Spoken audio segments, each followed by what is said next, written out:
গতকাল ভারতের ইতিহাসে অন্যতম ভয়াবহ বিমান দুর্ঘটনায় আহমেদাবাদে এয়ার ইন্ডিয়ার লন্ডনগামী একটি উড়োজাহাজ আবাসিক এলাকায় বিধ্বস্ত হয়ে 241 জনের প্রাণ গেছে। বোয়িং 787 ড্রিম লাইনার উড়োজাহাজটি বৃহস্পতিবার দুপুরে আহমেদাবাদ সর্দার বল্লভভাই প্যাটেল আন্তর্জাতিক বিমানবন্দর থেকে লন্ডনের গ্যাটউইক বিমানবন্দরের উদ্দেশ্যে উড়াল দেওয়ার পরপরই দুর্ঘটনায় পড়ে। এই ঘটনার মাধ্যমে আবারও সামনে এসেছে বিমান চলাচলের এক ভয়াবহ ঝুঁকি, ইঞ্জিনে আগুন লাগা। যদিও এ ধরনের ঘটনা বিরল, তবে এর সম্ভাব্য কারণ, প্রতিরোধ ব্যবস্থা এবং দুর্ঘটনার সময় গৃহীত পদক্ষেপ নিয়ে আজকের এই বিশ্লেষণ। বিমান ইঞ্জিন এমন একটি যন্ত্র যা প্রচণ্ড গতি ও তাপে কাজ করে। এই যন্ত্রের প্রতিটি উপাদান অত্যন্ত সূক্ষ্মভাবে ডিজাইন করা এবং তাপ সহনশীল উপাদানে তৈরি হলেও এটি শতভাগ ঝুঁকিমুক্ত নয়। ইঞ্জিনে আগুন লাগার একটি সাধারণ কারণ হল জ্বালানির দিক। যদি কোনো কারণে জ্বালানির পাইপে ফাটল ধরে, সংযোগস্থল ঢিলে হয়ে যায় বা সিল ক্ষতিগ্রস্ত হয়, তবে জ্বালানি গরম ইঞ্জিনের সংস্পর্শে এসে সহজেই দাহ্য হয়ে উঠতে পারে। একইভাবে ইঞ্জিনে ব্যবহৃত লুব্রিকেশন অয়েল যদি গরম অংশে পড়ে, সেখানেও আগুন লাগার আশঙ্কা থাকে। আরও একটি অপ্রত্যাশিত কারণ হল বার্ড স্ট্রাইক। পাখি ইঞ্জিনে ঢুকে পড়লে টারবাইন ব্লেড ক্ষতিগ্রস্ত হতে পারে। এতে ইঞ্জিনের অভ্যন্তরে তাপমাত্রা বেড়ে যায় এবং তা আগুনের জন্ম দিতে পারে। তাছাড়া ইঞ্জিন যদি ওভারহিট করে, অর্থাৎ স্বাভাবিকের চেয়ে বেশি তাপ উৎপন্ন করে, সেটিও আগুন লাগার জন্য যথেষ্ট। কুলিং সিস্টেমের ত্রুটি, লুব্রিকেন্টের ঘাটতি বা বাহ্যিক ক্ষতির ফলে এই ওভারহিটিং দেখা দিতে পারে।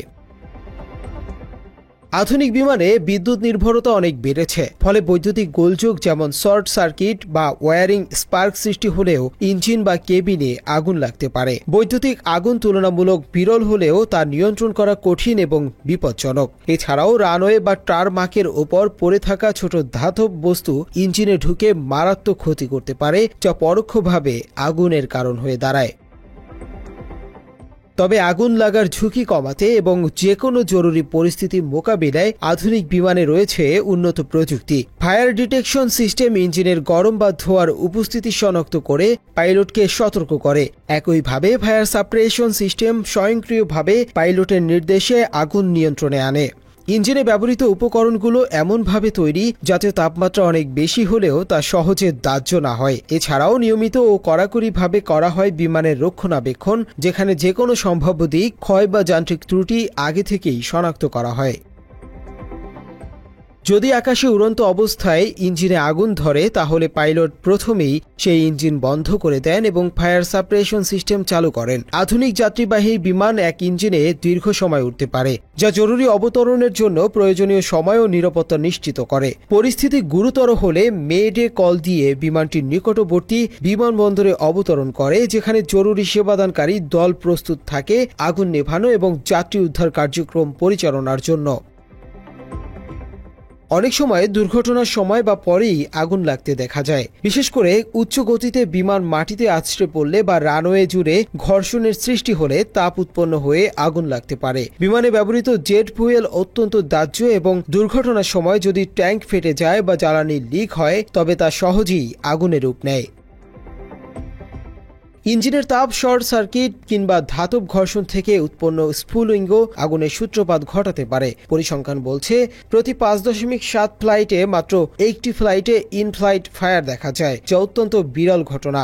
তবে বিমান দুর্ঘটনায় যেসব যাত্রী প্রাণ হারান, তাদের প্রায় 40%ই আগুনে পুড়ে মারা যান। 2006 সাল থেকে 2024 সালের অক্টোবর পর্যন্ত ফেডারাল এভিয়েশন অ্যাডমিনিস্ট্রেশনের তথ্য মতে শুধুমাত্র লিথিয়াম আয়ন ব্যাটারি সংক্রান্ত 558টি আগুন লাগার ঘটনা রেকর্ড করা হয়েছে।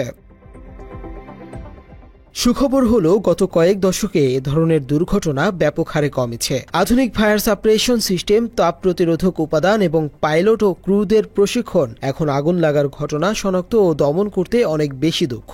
তদুপরি প্রতিটি বিমানবন্দরেই জরুরি সেবা দল প্রস্তুত থাকে এবং তাদের গড় সাড়া দেওয়ার সময় মাত্র 3 মিনিট।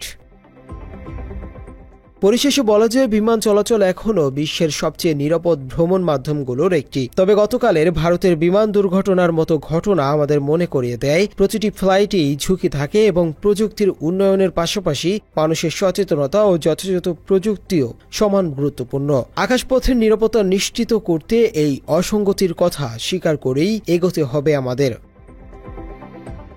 মুনতাসির তাশরিফ, বাংলা এডিশন।